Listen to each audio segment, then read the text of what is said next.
Welcome back to the CrownHoops Podcast. We are on to episode number 58 now. My name is Jordan Daly. With me this week, we got Stacey Collier and Ben Okazawa. Say what's up, guys. What's up, What's everybody? going on? Been a minute.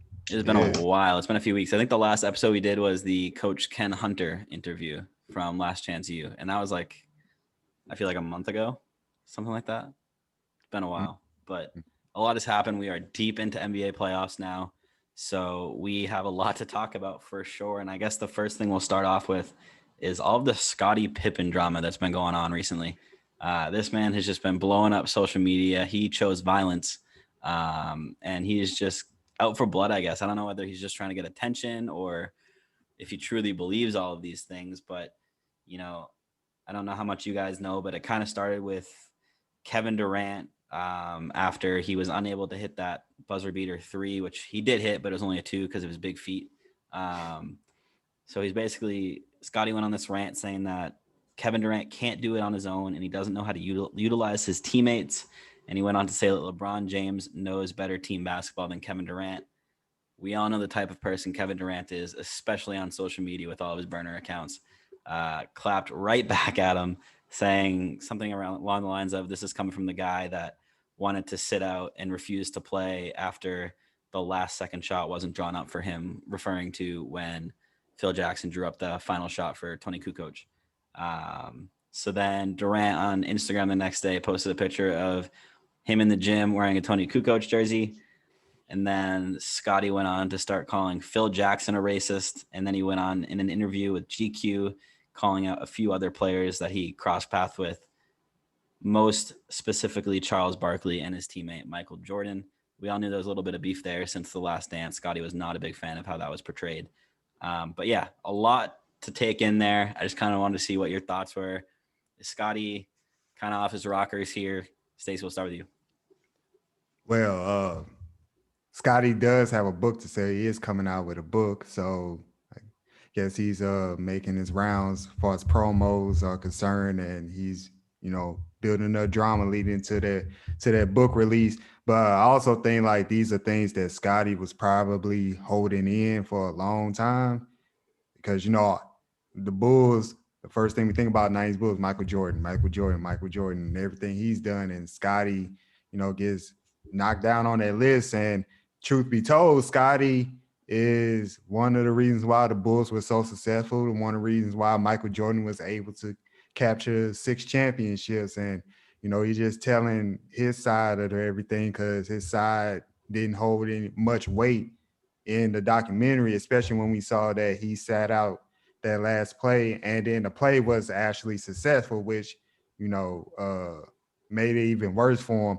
But part of me, and I hate speculating these type of things, but it does wonder, part of me makes me think that he's reeling, he's dealing with, trauma, because, his son passed away recently.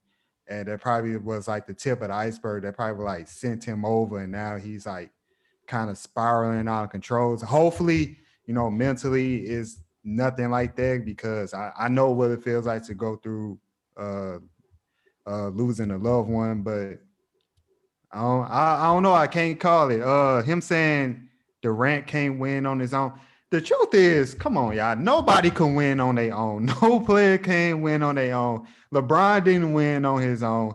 People forget Kyrie Irving had 41 points the game 5, and game 6 he had, well, not game 6, game 7 he had like 29, and he hit that key shot above Steph Curry. Like, no player in history won on their own. Not even Michael Jordan, not even Kareem Abdul-Jabbar. Guess who he had? Magic Johnson. Like, we gotta be real about that. No star player can win on their own.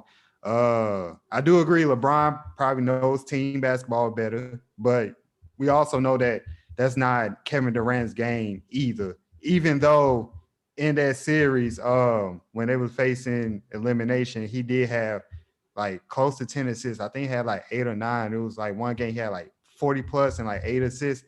That's, that's team basketball right there, but we already knew that. So Scottie might be going through a lot, and also he got a book to sell, and, hopefully Scottie, can exercise all his demons and move on.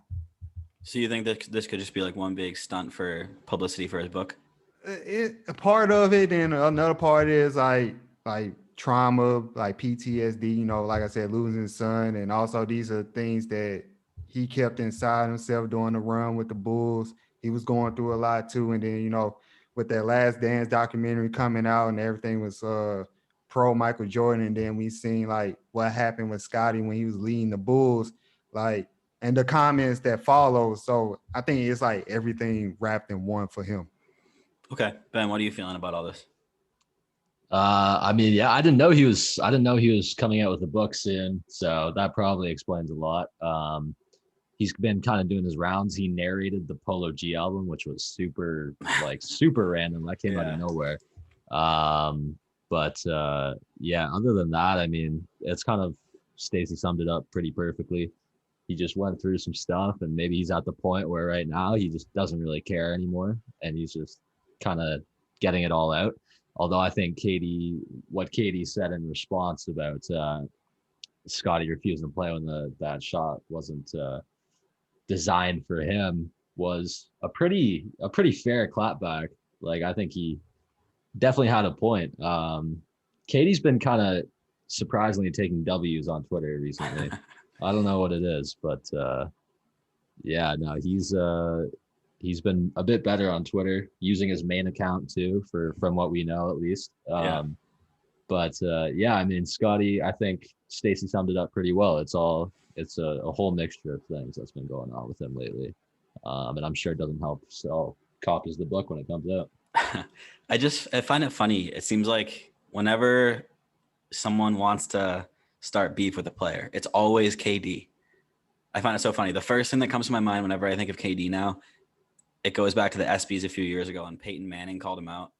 And KD was just sitting there. Just gave him that face. I forget what he said. It was some if you're looking for super teams, I heard like the women's gymnastics is like winning nonstop recently.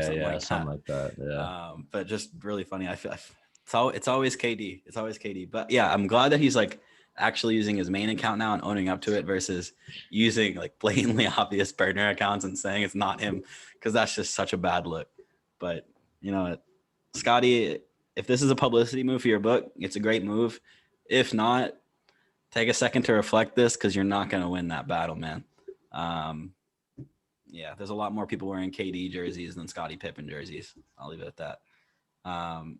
Other notable news going on in the NBA, there's been a ton of coaching changes this year. I feel like this is the most I've ever seen in such a short period of time.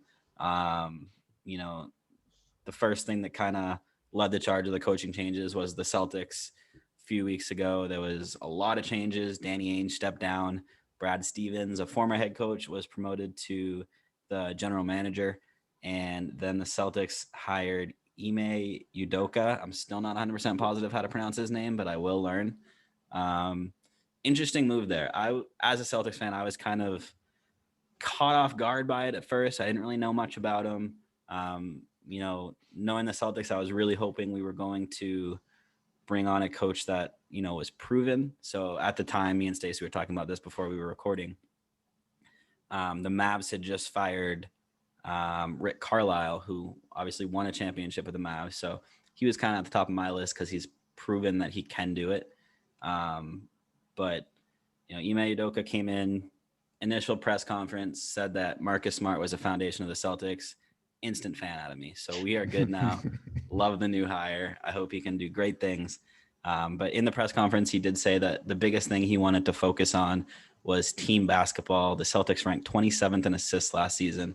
And he did kind of poke fun at Brad for that in his initial press conference, saying that there's no way that's going to happen again. So I'm kind of interested to see how that works, because Tatum tends to be a little ball dominant. So I'm curious to see how he'll build a scheme around that, build a game plan around that, or even just use him as a decoy. I'm very curious to see what they're going to do there. But I'm kind of curious on what your thoughts are with this coaching move. The Celtics have obviously been, a very unique situation where, the past few years they've had great teams and they just can't get to that final stage. So I'm very curious to see, do you like this coach move? Do you think it's going to help? Do you think, they should have gone a different route? There's a lot to take in here with all the moves of Brad Stevens, Danny Ainge, a lot of changes there to break down. So Stacey, we'll start with you. Well, Brad Stevens moving on from being a head coach was the right move. I still find it odd that the guy loses his job but then gets promoted in the same breath. Like that's that's crazy. That's crazy. But hiring Udoka as the coach, I think it was the right move.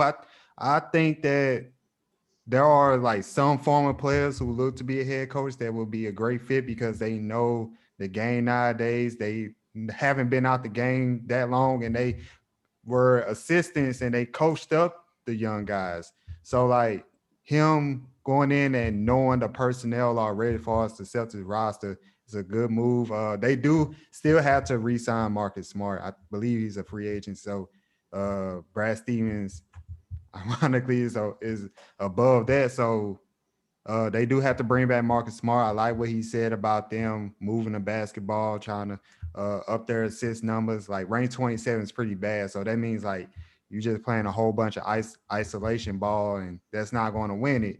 I like the move. I like when former players who made their name through being assistant, they get promoted, they get those jobs.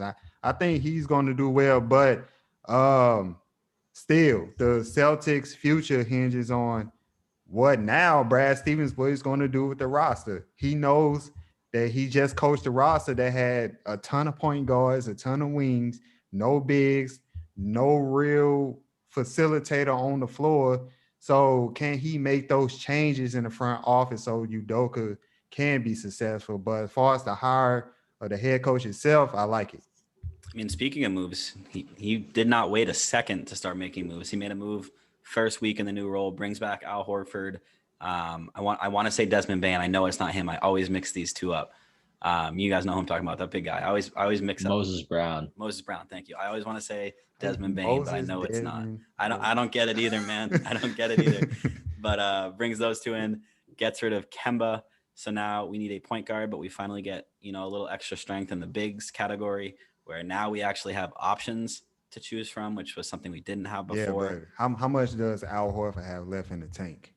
Well, we haven't got to see him play in a while. He didn't really play for the Thunder. They kind of wanted to roll with their young guys. He hasn't been able to play his true position, which is a power forward, in a long time. So do I expect him to be the Al Horford he was when he was in Boston a few years ago? No, but I think he could be a good contributor. He knows the team. He knows the system. He knows the cities. He knows the players. It's still the same core of Jason Tatum and Jaylen Brown with Marcus Smart. He knows those guys. He knows what works.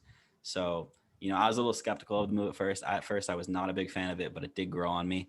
But now the biggest question is, when we used to have a ton of point guards, now we don't really have a starting point guard. So I think that's the biggest question moving into next season is, if they're going to be able to make that change and get the point guard we need. My favorite guy right now that is doable is DeJounte Murray. I think that would be a crazy add for the Celtics defensively as well.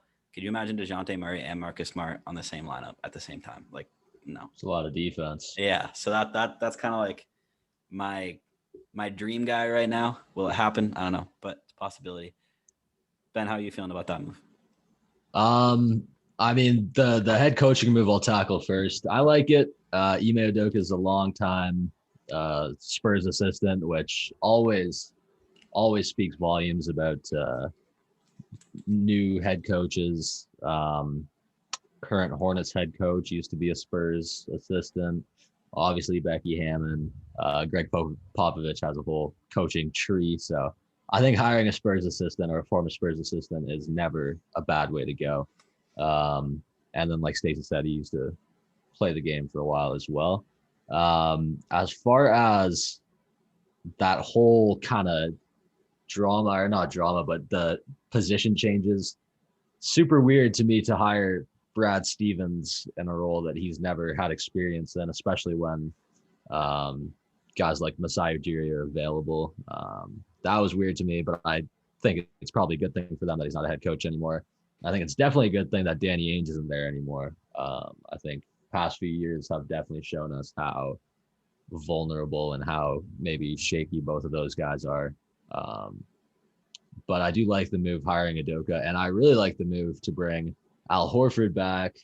And like Stacey said, I mean, we'll see how much he has left in him. He's getting up there in age, but Moses Brown is a really good young piece for them too. Obviously, he was playing for the Thunder last year, where like it's a heavily tanking team, and they just kind of basically stat pad because they're losing these games. They just toss young guys in, give them a bunch of touches.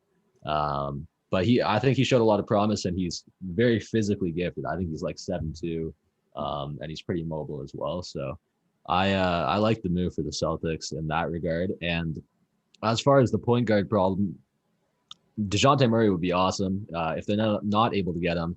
I like Peyton Pritchard too. I don't think he's a starting point guard on a championship caliber team or anything, but I mean, he's just going in his second year. So I would like to see him get a shot at maybe getting some more touches. But and Robert Williams, please. Yes, I've been saying that since his rookie year. He needs to be a starter. My goodness. Dude is a defensive monster. Yeah. But yeah, I also like Peyton Pritchard as well. He's an older rookie from this past draft. So he'll be going into his second year. I think he's going to be 25 this next year. But yeah, I agree. I don't think he's a starting caliber. My biggest fear with Brad Stevens in the GM position now is I'm worried that he's going to be too attached to some of the players to want to trade them. So I know he was very attached to some of the younger players that I cannot wait until they're off the Celtics roster. I'm not going to name names, but I just hope that he's not like too attached and like that holds him back from making a move. That's kind of my biggest fear from going from coach to GM, because, you know, then you have to play a whole different role. And, you know, you have to understand that it's not personal and it's in a business. So that's kind of my biggest fear there. But move on from the Celtics, go to the Blazers. Blazers hired Chauncey Billups. They just had their initial press conference today as well. And there was some drama at that regarding some sexual assault allegations in 97. But, you know, the PR team ended that question and there was no answer. But what are you guys' thoughts on Chauncey Billups getting the head coach role with the Blazers? The Blazers are a very, very sticky situation right now with everything that's going around with Dame. You know, they are a good team, but they just have never been able to push past a certain point. Ben, we'll start with you this time. What's your thought on the Chauncey Billups hire, and do you think it can help with that situation? Yeah, I mean, initially I thought it was cool, and then all this stuff comes out, and I was like, man, I had never heard that about Chauncey Billups before. But I mean, that's like one of the worst crimes that you can do. So I don't think people like that should really get second chances. So I don't think they should have hired him. But also, they might not have known when they first hired him either, because it was definitely kept largely under wraps from what I know. So I guess right now they just kind of got to commit. They already hired him, so they're gonna see what they can do. But I think it is a huge mistake as far as their relationship with Dame, because he's now looking like he's landed in a bit of hot water because he was the one initially pressing to hire Dame. And now fans have seen this stuff about the allegations and are kind of pressing Dame about it a little bit. So it's putting kind of his relationship with the Blazers in jeopardy, which it already had been for a while because of they just can't win, and he's one of the best players in the league. So it's probably not the right move to make, but before I knew all this, I liked Chauncey Billups a lot. So we'll see what he can do as a player coming into coach, and like Stacey said about Udoka, longtime assistant as well. So we'll see. Yeah, I know the Big Three is loving the move. He was a former player in the Big Three, so that's kind of their first guy back into the NBA. Stacey, what are your thoughts on the move? Yeah, I liked it at first, but then hearing about the allegations, it just kills the whole vibe. So now it's like you stuck with Chauncey Billups, and I didn't know either. Like, I didn't know that he had that against him, and I guess the Blazers didn't know, the Dame didn't know, nobody knew. And if that's something that's turned out to be true, then it's gonna be a terrible hire, because they're gonna have to be stuck with him. They can't turn around and fire him without cause. So it's a sticky situation. It was supposed to, make the Blazers better, more attractive, but now I think that this is going to be like the end of Dame's run with the Blazers. I don't see him coming back now. Well, Ben just mentioned, now he's probably like kind of embarrassed. Like, he just talked the guy up, and you have this going on. So I don't think Dame is going to play for the Blazers no more. So if we see Dame leave, then it's a terrible move overall. And it doesn't Chauncey Billups, he probably will bring like a more of a defensive toughness, defensive prowess to the team because that's the Blazers' problem. Like they can't stop anybody. Yeah, they can score with anybody in the league, but they can't stop anybody. You can't score 125 points and give up 127. You're not going to win the game. You're not going to win the championship. So I think he'll bring something new defensively to the Blazers, but it'll be all for nothing without Dame, which it looks like it's going in that direction. So let me ask you guys this both. Do you think Chauncey Billups is still the head coach at the end of next season? If Dame goes, I think Billups goes as well. If they can't hold on to Dame, I think they're just going to get rid of Billups. But, and it's kind of unfortunate for situations like this. Winning trumps all. So if he wins, if he does well, win over, like 43 games, then they're going to cap for him to stay. But allegations like this are tricky, though, because I feel like they're usually like dominoes. Once one comes out, I feel like a bunch normally fall afterwards. Like, let's look at football for a second. Deshaun Watson, at first it was 1, now it's like 20-something. So, that's another thing you have to keep an eye out. I mean, if it gets above, even 1, I don't think you should have a second chance, like I think Ben said. But, if another one comes out, do they even have an option to keep him as a coach anymore, or do they just fire him on the spot at that point? I don't know. Can you fire somebody like that though? Because I would want to. In the legal, of course you want to, but like I'm saying, like in the legal terms here, it's allegations. Like that's all it is. There's no conviction. There's no court dates or anything. So like, I don't know. I don't know if you can fire somebody over. That's tough, man. That's tough. Yeah, it is. Yeah, I don't know about the legal side of it, but obviously they should, but I have no clue about the legal side of it, like you said. Yeah.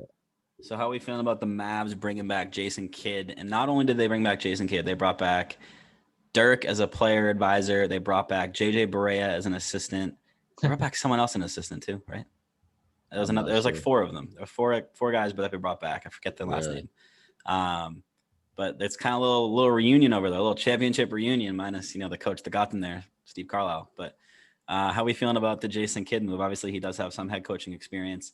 Are we liking that for the Mavs? The Mavs are also in a little bit of a sticky situation. They got a young Luka. They have a Porzingis with rumors now that those two don't get along. So I'm curious, what route this is going to go. Ben, what are you thinking about the Mavs and their new coaching? I think it's probably bad for them for a number of reasons. A, Jason Kidd, not that good of a head coach. We saw that when he was in Milwaukee. We saw it when he was in Brooklyn. And B, another guy with allegations, not even allegations. He pled guilty to beating his wife. So it's a bad look for the NBA all around. And yeah, he's just not a good head coach. So I think it was a mistake. The assistants can help out at least. That's what Luka wanted. I love JJ Barea. I don't know. He was around the game for a long time. I don't know what he's going to be like as a coach, but it's kind of cool, I guess. Bringing back players just cause it feels like might not always be the best move, like basketball wise, but it's kind of fun to see though. So we'll see if it works out for them. But usually that kind of thing doesn't work out. It's a tough call for me, man, because I'm on the same page. I don't think it's a good move because Jason Kidd is a proven bad head coach.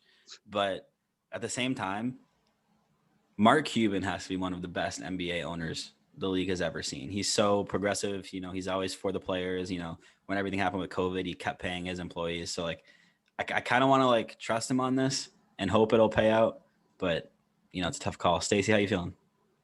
Okay, if Doc Rivers could get chance after chance after chance, then Jason Kidd can get another chance at the head coach. I think Doc Rivers is a little bit overrated. But anyway, I like it how they put the system together. They got Jason Kidd and he's Dirk, Nico Harrison.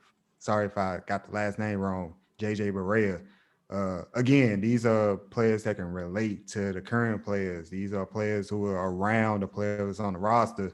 And hopefully this can smooth over the Luka and Porzingis supposed beef, which I think Rick Carlisle has a lot to do with that. His coaching, pro Luka, not for Porzingis' strength. You get rid of Rick Carlisle, then we could probably go back to seeing the unicorn version of Porzingis. So hopefully that gets smoothed over because that's a when Porzingis is healthy and he stays healthy, that's a good 1-2 punch in the NBA.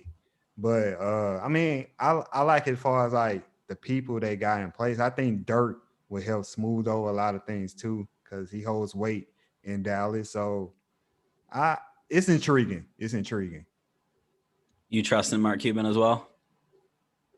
Yeah, I trust Mark Cuban. Yeah. He hasn't given me a reason not to yet. So Right, I'm still on board with him. I like him a lot.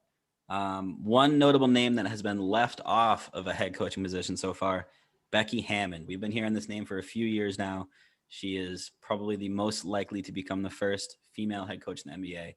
Still waiting on it happening. She is more than qualified. Has been working with Greg Popovich. You know, she has the experience. You know, in my opinion, and this is going to sound so bad, if she was a guy, she would have been hired already.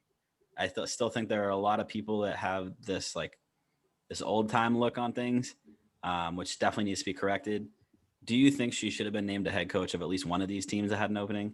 Stace, we'll start with you this time. No, that's kind of tough. That's real tough because okay, let's take the Blazers and the Celtics. Like these are two teams that are championship ready. I don't know if she'll fit. I don't know if the fit will be there as far as Becky with those teams are concerned. I don't know. I think she'll do a hell of a job, but I don't know. I don't know how this is gonna sound, but I think she'll be perfect for San Antonio. Like perfect. I think Pop's she'll predecessor. Yes, because I don't see him going past this season if he. Dude, I've been saying that for the past 5 seasons. No, I think now it's like okay, you might lose DeJounte Murray and DeMar DeRozan. Like nobody come to San Antonio, it's over. But I don't know. It's like it feels right. Like she steps into the Spurs, San Antonio. That's her city, you know. But I don't want to keep her in that pool because the Spurs is not an attractive job. The team has been going down. They're not gonna make the playoffs anytime soon, unless they keep DeJounte Murray. I guess in that sense, I would like for her to go to a more lucrative situation, but she's gonna get hired somewhere. Maybe the Kings come. Is the Kings available? Did they get rid of Luke Walton? So. Yeah. They should. Yeah, but I don't think they did. I don't even like. It might be better to be an assistant in San Antonio than be the head coach in Sacramento. Come on, don't man. Wow. They're an okay young team. I really like De'Aaron Fox, but they need a coach and need Becky. It just seems like one of those places where careers go to be forgotten about. You know what I mean? Yeah, Stacey, I agree with your point on like what you were saying that she probably shouldn't be a championship team coach, but like in my opinion, it's not just her. I don't think any first-time coach should be a head coach of a championship team. If you're a championship team, you need a championship caliber coach that has gotten there before, in my opinion, not a first-year head coach. The argument would be like we see Steve Nash in Brooklyn, so like why not Becky? But did they make it to the finals? Did they win a championship? Well, they got injured. They was injured. But that's my point. Like, in my opinion, if I have a championship team, I want a proven coach, not a first-year coach. And that's nothing against Becky Hammon. That's not the fact that she's a woman. I don't care if it's a guy. Like, I'm even worried about the Celtics' new head coach because he's a first-time head coach as well. That kind of scares me, like I told you guys. So, nothing against Becky Hammon. I do think she should be a head coach for sure. Like 100% should be a head coach. She worked with the Olympic team. She's been learning from one of the greatest coaches of all time in Greg Popovich. Like she has the experience. She's ready to go. It's kind of annoying at this point that she won't get hired. Like when the Celtics were looking for their coaches, my top 3 were Rick Carlisle, Becky Hammon, and Kara Lawson, who's the head coach of the Duke women's team right now, who is a former assistant coach of ours. So like, I don't know why they're not getting hired. It's kind of annoying to me at this point. Ben, what are your thoughts on all this? I mean, I think like Stacey, or I'll say this first. I feel kind of bad for Becky Hammon because it feels at this point like teams kind of throw her name in the mix so they can like feel better about themselves and kind of restore their own public image. Like she's been a finalist for how many head coaching jobs now? Like all of them? literally. And it seems like they always just kind of throw her name out there to like I said, boost up their public image, and she never ends up getting hired. So I hope at this point, like if Pop retires, I think like Stacey said, it's the best maybe position for her to be in. The Spurs start to rebuild after Pop goes. They get rid of DeMar, maybe hang on to DeJounte Murray still, but she could be the head coach of the new era of the San Antonio Spurs. I think that would be cool. Yeah, I definitely think she's deserved a head coaching job at some point. Even the Blazers, like you guys are talking about championship teams. I don't think the Blazers are a championship team. So I agree. I mean, shit, probably would have been better off with her than Chauncey Billups at this point. So we'll see what happens. But I think it would be cool for her to be the head coach of the rebuilding Spurs franchise. That'd be cool. It'd be a tough role to fill, but yeah, I think that'd be a good one for sure, because that's her system. But we'll move on from that. We'll go into our hot take segment. So Ben, I'll let you take it over. Yeah. Okay. Well, listen, we've been doing this a long time. Hot takes is a segment where we talk about people saying dumb stuff, but I think this one might take the cake. This might be one of the dumbest hot takes we've had on the show. And of course, it's coming from Kendrick Perkins, as many of our hot takes often do. He said on Twitter, but also on First Take, that Giannis is the Robin to Chris Middleton's Batman. Essentially, which so many things wrong with that, but I'll get your guys' thoughts on it. Stacey, what do you think about this take by Kendrick Perkins? Kendrick Perkins, he'll say, carry the hell on. He needs to shut the hell up sometimes, because this is the dumbest thing ever. What? Giannis, Robin, the man who averaged near 30 and 14 rebounds, defensive player of the year. Chris Middleton will have one good game and 5 bad ones in a row. And we talk, well, why would you say that? Well, I know the problem is Chris Middleton can hit those jump shots that Giannis can't. But that's the only argument right here. That don't make no sense whatsoever. Like, I have nothing to say. I mean, it's crazy. We're talking about a guy who's, you're right, 1 year removed from the third ever MVP and Depoy combined season. And he's calling him Robin to borderline all-star. Anyway, that's so disrespectful. Yeah, that's insane. Jordan, what do you, this is your guy. This is a former Celtic. What do you think about this? Dude, I used to love Perk. He just gets on my nerves every time I hear his voice now. Like, he opens his mouth and I just hear stupid. That's all I hear now. So it's just like Middleton had one good game and this man's out here talking clickbait. Like, no, chill with that. You don't believe that yourself. Like, I genuinely do not believe he even believes that. I would hope not. No, he's saying that for views, for attention. That's a clout statement right there. Yeah. That is a clout statement. No. Yeah. All right. Well, I'm glad we're all on the same page. I only chose one hot take today because I think that's enough stupidness for one day. Yeah, for sure. Hey, dude, like Middleton, he never been. He's not a number one option at all. Like, you try to run your offense through Chris Middleton and see what happens. Let's see what happens. It's not now, no disrespect to the guy, but come on now. Yeah. You can't give me 22 points per game on 5 or 22 shooting. Like, that can't happen. Yeah, no, he's nowhere even close to a number one option on that team. Man. Yeah, but like I said, that's our only hot take. I don't think we can handle any more than that. So I'll give it back to Jordan for the next topic. All right, I think it's time we talk some draft. It's coming up. The lottery just concluded, I think a few weeks ago now. It's been a while. I forgot how long it's been since we've recorded.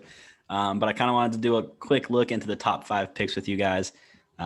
Detroit Pistons got the number 1 pick this time. Hopefully they do not repeat history and take a huge bust like they are known to do. Yeah, Houston with 2, Cleveland at 3.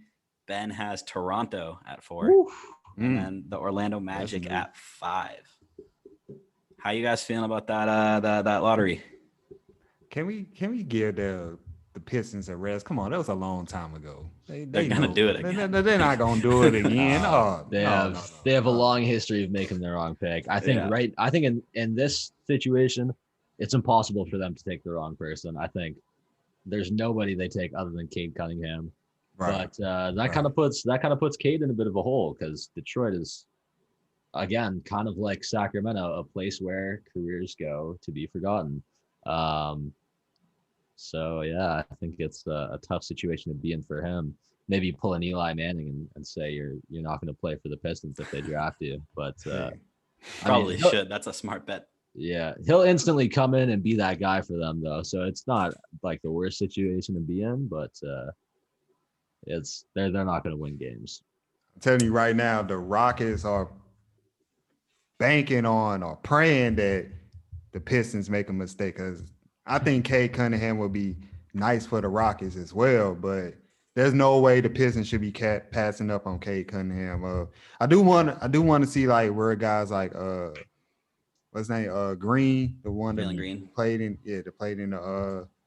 the G League, and I'm hearing about Keon Johnson is rising up the boards. Jalen Suggs, is he actually a top 5 pick? It's gonna be a lot of movement.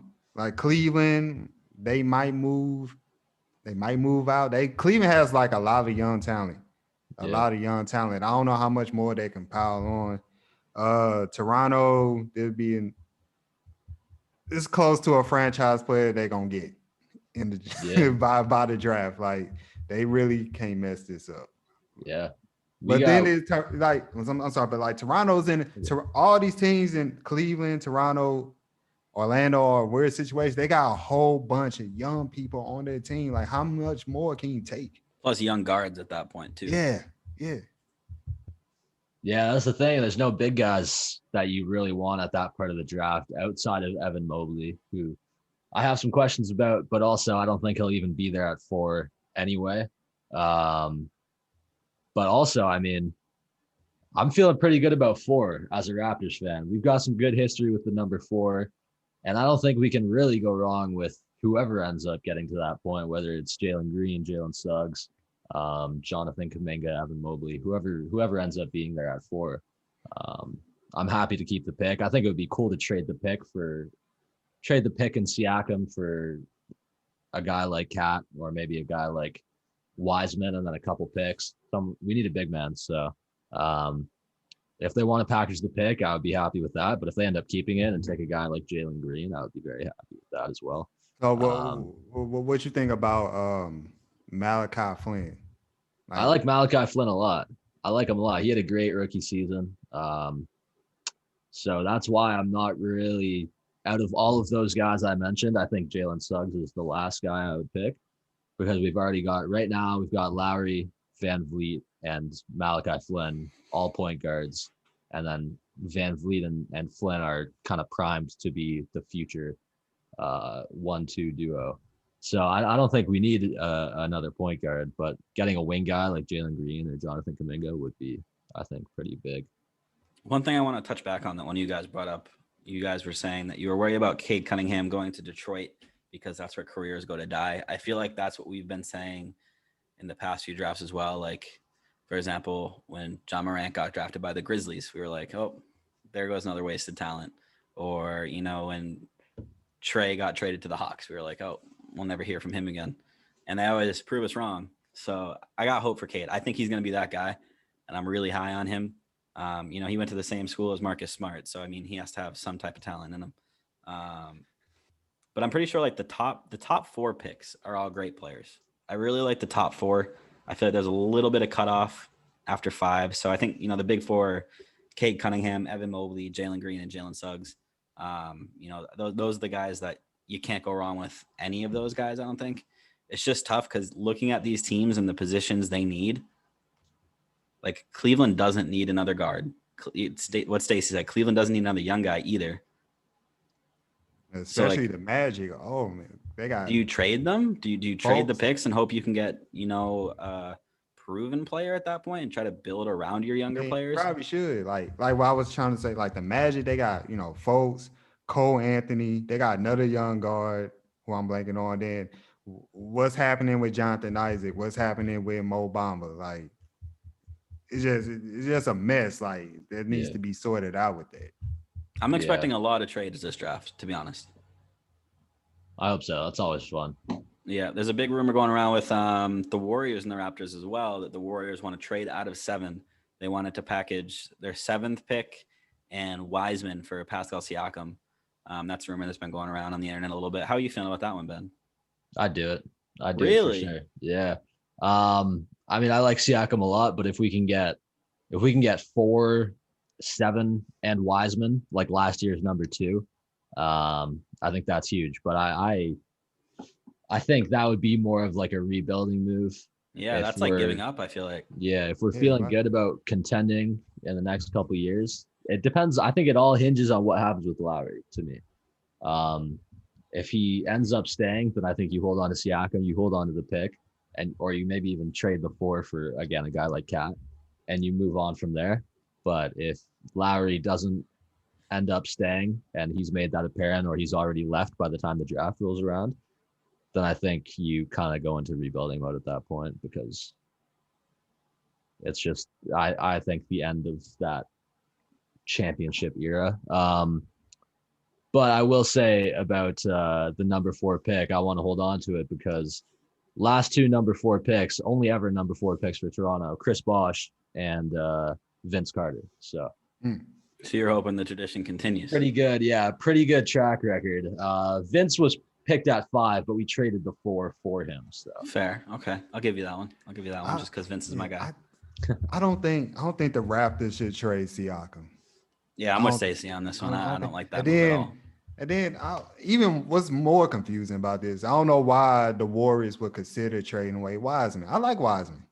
I think Wiseman would be pretty good for him. But who would you rather have, Wiseman or Siakam? Siakam, I don't know. Like Siakam, of course, Siakam is the more established, better player. However, you still got Draymond Green on that team. So if the Warriors are in win now, though, which I think they are because they know they're coming to the end with Curry and Thompson, they need Siakam, not Wiseman. Yeah. And I think you could put Siakam at the 5 and then Draymond at the 4. Or you could put Draymond at the 5 and put Siakam at the 4. I mean, but then why can't you just continue the development of Wiseman? I mean, when Wiseman played, even though he was coming off the bench, when he played, he gave him effective minutes. He was good. I think the main reason is right now Siakam is the better player, and they know maybe they get 1 or 2 more years out of Curry and Thompson at a competitive level, like a championship caliber level. So they're gonna want to get those 1 or 2 years with the better player, which is Siakam in this case, because they don't really want to develop young talent when they could be contending for a championship. Yeah, I think getting Siakam. I think he would. I think he would take him up a huge step. I think Wiseman, that Wiseman-Siakam swap would be a huge move for them. Siakam's proven he's gone deep into the playoffs. He knows what he's doing. That would be a huge move. So y'all would take them over a Nuggets team with Nuggets full healthy, with Jokic. A fully healthy Warriors team with Siakam in a heartbeat. I think Curry, Clay, Wiggins, Draymond, Pascal Siakam as your starting. I think y'all are forgetting about how lethal Curry and Thompson are. I think you're forgetting that. It's been a while, Stacey, but don't sleep on them. They're insane. People have questions, obviously, about Clay coming back from 2 injuries in a row, but I also don't think his game hinges on athleticism at all. No, he literally doesn't dribble. Like we saw that game where he dribbled 11 times and scored 40 some odd points. Mm-hmm. So I think he'll still be at some form. The defense might not be there the same way as it used to be, but I think that Warriors team. But if you swap Siakam for like a pick or 2 and Wiseman would put the Warriors over the top. So now what would you do with Kelly Oubre? Let him walk. I was gonna say do whatever you want with Kelly Oubre. At that point, it doesn't matter. Sure. Look back at the Golden State Warriors teams that won it and went on that dynasty run. They had their starting 5, and that was it. Yeah, their benches were always bad. Yeah, they didn't need anyone else. No, they had Iggy and Livingston. Those are not bad players off the bench. I love Sean Livingston. That's true. I won't say that they're bad, but at that point in their careers, I'm not going to say that they were good either. Fair. So they were able to give consistent minutes off the bench. So I'll give them that. But they weren't changing the course of any game. So I think Siakam does change the course of games in a heartbeat, more than Wiseman can ever do. Especially as like a number 2/3 option offensively, because we've seen him struggle as the number 1 guy, but as the number 2 guy on the Kawhi Raptors team, he was pretty dominant. So I think they won a championship. Take the pressure off. He doesn't have to bring up the ball like that. I think that team would be very tough. That'd be insane.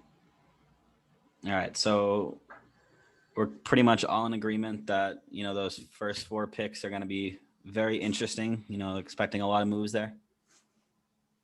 Yeah. I think Detroit stays, take Cade Cunningham. After that, it's like toss up. Yeah, it's going to be tough. I think there's going to be a lot of trades for sure. I think Cleveland would be stupid to draft another guard. That'd be really dumb of them, but we'll see. Continuing on trade talks conversation, we just talked about Pascal Siakam. We had more players in this topics, but we've discussed them this episode since, so I'm not going to retouch into that. But the 2 we haven't talked about yet, Ben Simmons and Kristaps Porzingis, we briefly talked about, but really didn't discuss a trade scenario about that. So Ben Simmons, there's been a lot of hate going on about him recently since the Sixers were eliminated. People are saying the process failed. They're just not that good anymore. People are saying Ben Simmons should be playing for the Shanghai Sharks overseas. I've heard it all.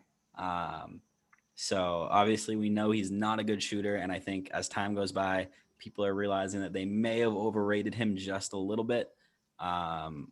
So now there's a lot of rumors going around that the Sixers may want to look into trading him. And when asked about it, Doc Rivers could not commit to him being the number 1 guy next year. So I kind of want to get your thoughts on that. Ben, we'll start with you. Listen, man, I think people are a bit hard on Ben Simmons, same way they were a bit hard on Paul George. But this postseason for him was horrific because there was 4th quarters where he didn't take a single shot. You know what I mean? Like he was 0 for 0 from the field in the 4th quarter. As the number 2 guy, which he should be the number 2 guy, but it ended up being Tobias Harris because Ben Simmons just wasn't shooting the ball. He wasn't even taking layups. I think that's an issue. But I also think they should hold on to him because right now his trade value is probably as low as it'll ever be. Like after that postseason, I don't know what you get in return for Ben Simmons, realistically. You know what I mean? Like there's times where Daryl Morey, I'm pretty sure, refused to include Ben Simmons in trade talks for James Harden, right? And then now they would probably trade him for Kyle Lowry right now.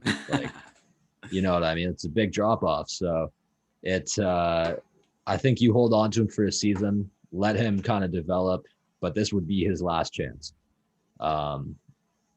I think obviously a 6'10" point guard has so much upside, but we've seen him, 5 years in the league now, maybe 4 years in the league now, where he still just can't shoot a 3. Hasn't even tried to really work on that, right? What did he take, like 5-10 threes this season? Well, there were rumors going around too that people in Philly were saying that he never actually really practiced his 3-point shot.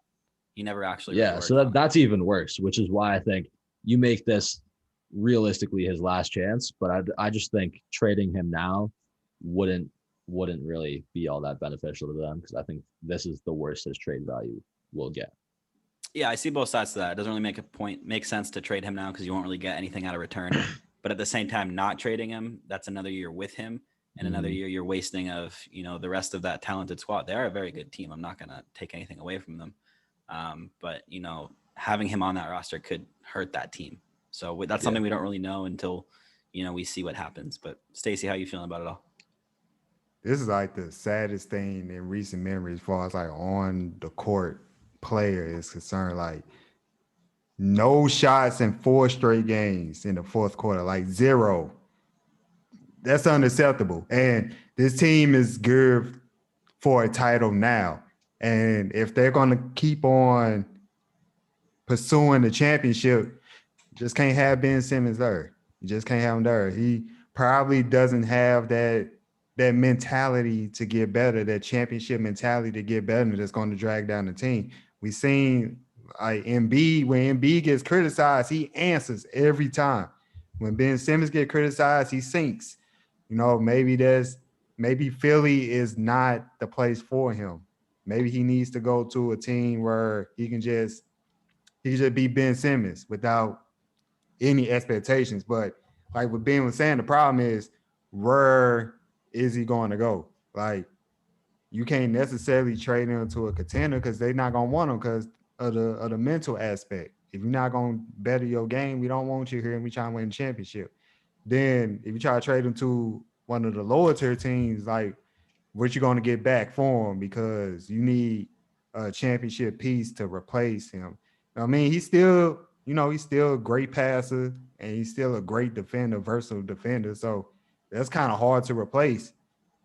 I mean, I guess that you should try to trade him if you can, get the best value you can back for him. But, you like Ben said, give him one more season. Maybe he'll work on it because he now hears about the criticisms, more hate now. I think a lot of people excuse Ben Simmons in the past because, he's just a mild-mannered, quiet guy.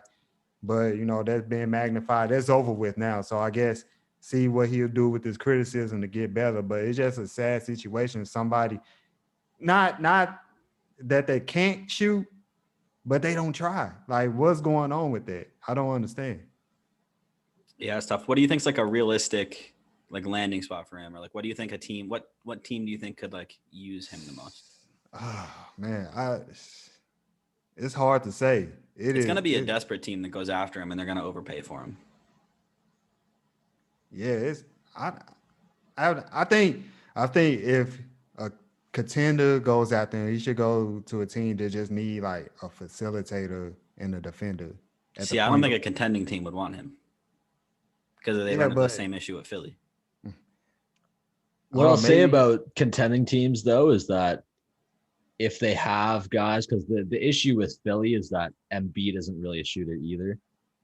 They kind of surround them with shooters and Danny Green, Seth Curry, but their top two guys both can't shoot. If you send them to a team like, I don't know, like the Warriors or the Clippers or something like that, where he doesn't have to really shoot to be good and he can just be a defensive guy and you just don't give him touches like that, I can see that being attractive, but I still don't think they would really like give up all that much for him to just be like a third, fourth, fifth option. You know what I mean? Yeah, and that's what I was about to say. I was about to bring up the Clippers, who those one of the teams that need a point guard that can facilitate offense.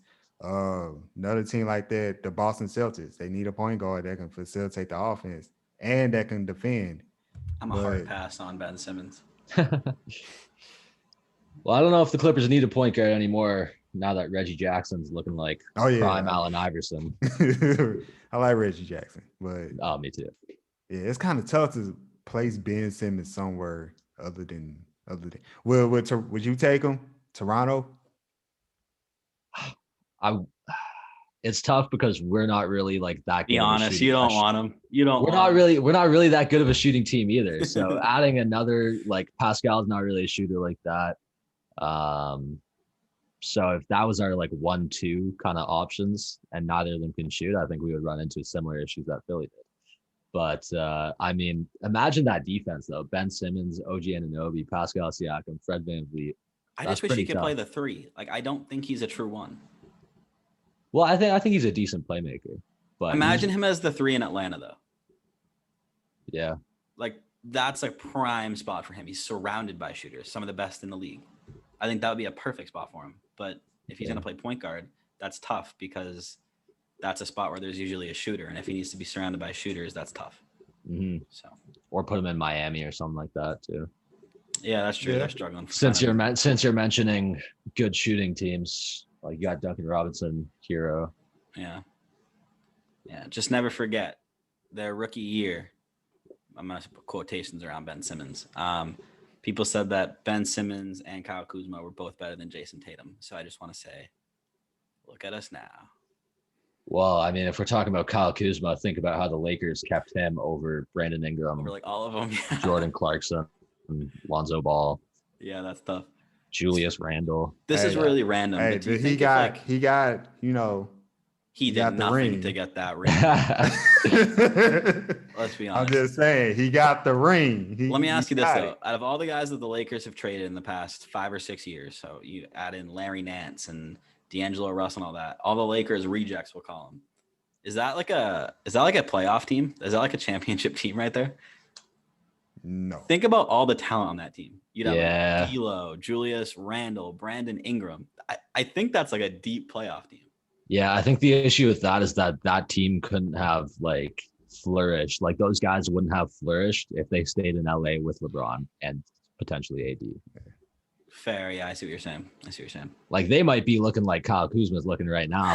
Kyle Kuzma might be in Minnesota looking like prime Kobe or some shit. You know what I mean? Yeah, that's true. I think Kuzma. Yeah, I mean, if Kuzma gonna go to a new team, man, he was another one of those victims of the Shanghai Shark rumors. Yeah, Kuzma that type of player. He needs touches. The more he touches the ball, the better he'll get. And he couldn't get there with the Lakers. So no, it's tough. Another person that's getting a lot of trade rumors is Kristaps Porzingis. There's rumors going around, as we briefly talked about, that him and Luka don't really get along. With Dallas already making a bunch of moves in their front office, what are the odds that they'll try to make a move for Porzingis as well? Hey, they not trading away Porzingis. A lot of players, star players, on the team, they butt heads every now and again. Like I was saying earlier, I think it was more Rick Carlisle not putting Porzingis in proper positions, not utilizing his talent all the way. It was a pro Luka offense, and you can't have Kristaps Porzingis camping out at the 3-point line. That's not going to get it done. But he ain't going nowhere. They keeping Porzingis. I don't know. In my opinion, if Luka wants him gone, he's gone. If Dallas, now Luka be a fool. If Dallas is smart, they're going to do whatever they can to keep Luka happy. That is not a player you want to let go of. That is true. That is next generation talent. So Ben, what are your thoughts on the Porzingis trade rumors?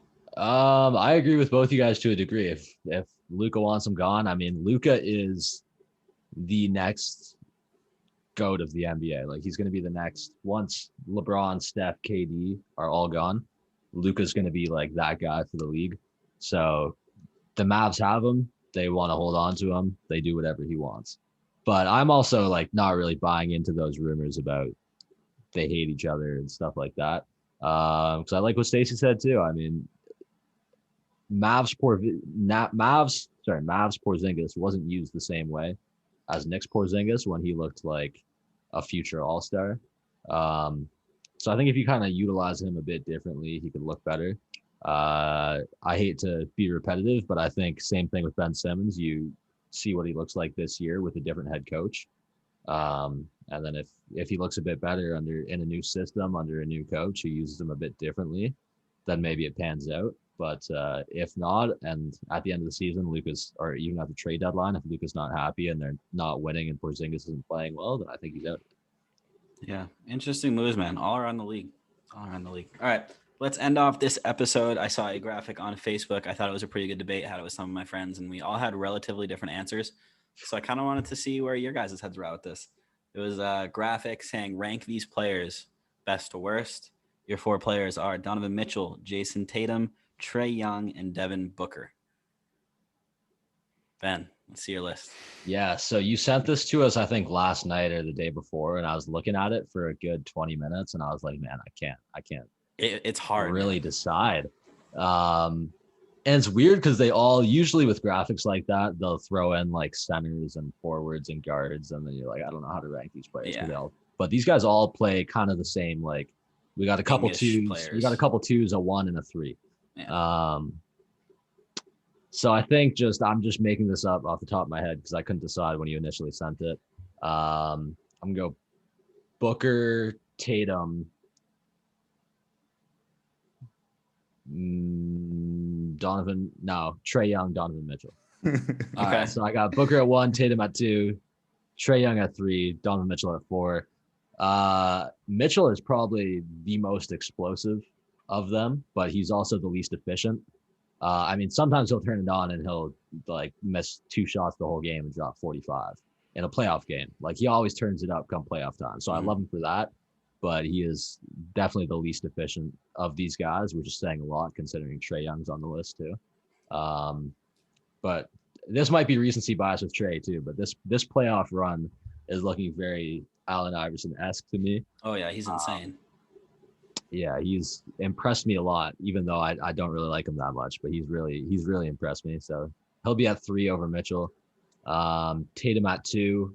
I think he's probably playoff performance wise, I think he's probably shown us the least of these guys, but he also like just is the most physically gifted and probably has the most potential. And also it's not like he hasn't shown us anything in the playoffs. He's been in the playoffs since his rookie year or his second year, and he's been every year. He's been solid throughout. And then Devin Booker is new to the playoffs this year, but I think he's probably shown us a ton last season. Like throughout his entire career, he's shown us a ton. And he's the longest tenured guy of all of them, but they're all around the same age. Yep. Like he came into the league at like 18. And he's just continued to develop. And then this year they get a better team around him. And then he finally has good teammates. Exactly. And he's been very impressive. So I'm going Book 1, Tatum 2, Donovan Mitchell 4, Trae Young 3. I ordered that. Okay. Yeah, I got you. Stacey, what's your list? I got Booker 1, Tatum 2, Donovan Mitchell 3, and Trae Young 4. Okay. Trae Young is actually Trae Young's actually the least efficient player out of all this. Like he is known for deep threes, but he can't shoot deep threes at the same time. Like this was like the craziest thing ever.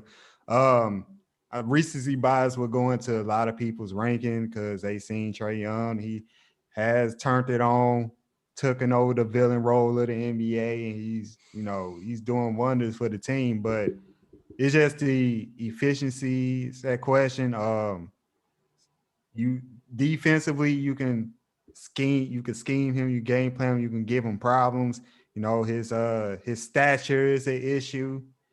Going against like bigger point guards that can defend well. Donovan Mitchell, he's shown like he'll drop 45, 50 in the flash, but efficiency is also a question about him too. But even less so for me than Trae Young. And I think Booker on this list is the most like complete player on this list. Of course, he's been in the league longer, but he can do it all. Defense, stepping up a little bit, getting better at facilitating offense, and seeing what he can do with Chris Paul being out. He can score at all 3 levels.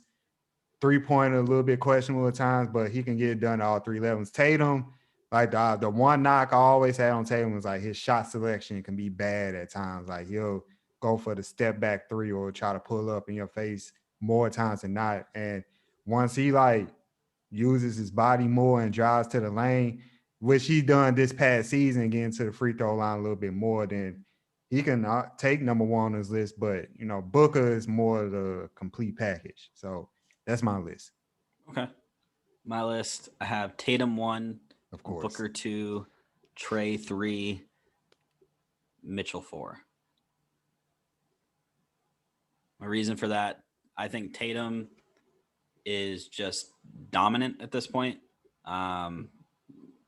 Book, he's coming into that role the past 2 years where I think Tatum's been kind of doing that since his rookie year.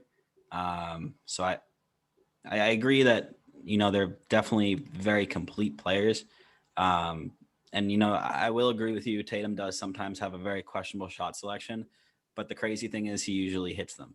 Like he'll do crazy fadeaway step back shots that it's just like, why would you do that? But it goes in and it shuts my mouth every time. So that's why I'm not really going to take that against him. Booker, I just need to see more consistency. Like I said, it's really been going on since, the NBA bubble. I want to see him do that 2 more years now. And if he can maintain that level, he's been dropping 25 before the bubble, at least 25. Okay, but before the bubble, this is where I don't think stats we can really look into that much. His usage rate was probably through the roof because he had no good teammates. So he was literally doing everything. Absolutely everything. You said stats don't matter, but you brought up usage rate. Because that's to show that stats don't matter. All this If his advanced usage rate's higher, of course his stats are going to be on my higher. nerves. Usage rate. But, so like, of course the stats are going to be up if he's doing more. But Trey versus Donovan Mitchell, maybe some recency bias in there. I'll definitely admit that. If Trey can maintain the level he's at now, it'll be very obvious him above Mitchell. But that was probably the toughest part I had between this list, was debating those two and trying to leave recency bias out of it. But I just couldn't leave recency bias out of it because of how freaking dominant he has been. Like, if it was just a little bit better than normal, I'd be like, okay, I'm still going to take Mitchell. But he's been playing out of his mind. So that's why I went with that order. Any questions? Any debates? Yeah, I got a question. And this is coming from Stephen A. Smith, which could be another hot take that we can do. Do you guys think that Trae Young sitting higher than Steph Curry? No. That was that was Stephen A. Smith said. Says ceiling is higher than Steph. Absolutely not. Yeah, that's terrible. I think Steph Curry is so slept on because of the amount of NBA talent he's been around. Yeah, I think Trae Young wouldn't exist without Steph Curry. Yeah, for sure. He completely changed the game. Yeah. If Steph Curry was playing in an era separate from like LeBron and KD, I think he would have been considered one of the GOATs. But he's not, because he's constantly shrouded by LeBron. Yeah. Anyone that plays in the same generation of MJ or LeBron is just a struggle, man. You got to constantly try to go out and prove that you're better than that one person, where it's just tough because they play a different game, and it's really hard to compare people like that. So, no, not. I just want to get your opinion. That's it. That was dumb. That's a great way to end the episode, because now I'm mad. That's going to do it for episode 58 of the Crown Hoops Podcast. Thank you guys for tuning in. If you're on YouTube, make sure you guys like and subscribe. We'd really appreciate that. If you're on Anchor, Spotify, Apple Music, whatever, make sure you hit that follow button so you don't miss future episodes. Thank you guys for listening and watching, and we'll see you guys next time. Peace.